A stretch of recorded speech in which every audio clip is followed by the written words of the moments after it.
লিচুর শরবত বানাতে আমি এখানে নিয়েছি 1 বাটি লিচুর আমি খোসা ছাড়িয়ে নিয়েছি আর বীজও বের করে দিয়েছি। নিয়েছি গোন্দকাটিরা আমি আগের দিন রাতেই জলে ভিজিয়ে রেখেছিলাম 2 থেকে 3 টুকরো।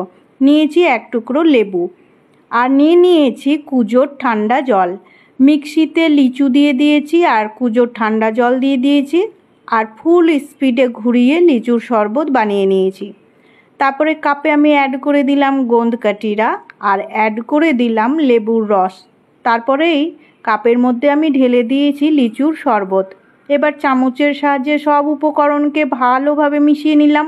ব্যাস তৈরি হয়ে গেল ঠান্ডা ঠান্ডা হেলদি টেস্টি লিচুর শরবত আর এনজয় করলাম ফ্যামিলির সাথে মিড মর্নিং স্ন্যাকে গরমের দিনে। এইভাবে আপনারাও ঘরে তৈরি করে নেবেন হেলদি টেস্টি ঠান্ডা ঠান্ডা লিচুর শরবত আর এনজয় করবেন ফ্যামিলির সাথে মিড মর্নিং স্ন্যাকে। বাজারের যে সমস্ত কোল্ড ড্রিঙ্কস পাওয়া যায়, ঠান্ডা ড্রিঙ্কস পাওয়া যায়, সেইগুলো অ্যাভয়েড করবেন, কারণ ওগুলো স্বাস্থ্যের জন্য ভালো নয়।